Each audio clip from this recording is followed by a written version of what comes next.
So real simple here. I'm doing more of a 3/4 type of a photo. My key light is up high, my model's standing, and I simply have a light behind her that's going to make a really dramatic hair light. I've got the camera tilted kind of oblique because I think that's kind of a really cool thing for this shot. So what we're going to do is I'm going to do one just regular without flash and just regular kind of a program mode so you can see what that looks like.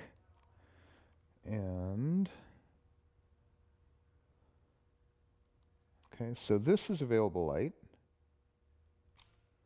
Okay, and now I'm going to turn the flash on and I'm going to put it on kind of more of a program mode so that you can see what it looks like when I just add flash to available. So what's going to happen here is this is going to simply add flash to that photo, which gives you a very dramatic look. So let's look at the two.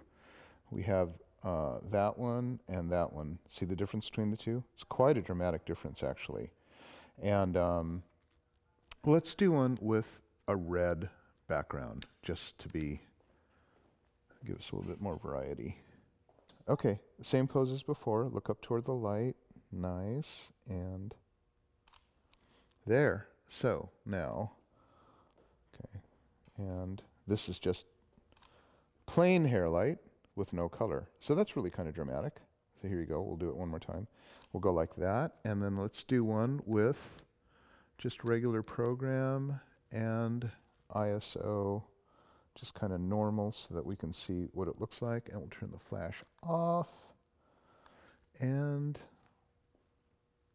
so this is with the flash and without. I'm going to do one more. Just good, Katie, good. Okay, perfect. And great. Okay, that's that.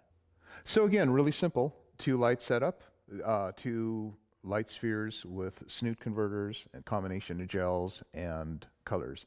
As you can see, it's very, very easy to modify the shape and the color of the light by simply sliding in the color inserts or putting on the grill, or removing the insert completely, the converter completely, and going with soft light spheres. Okay, so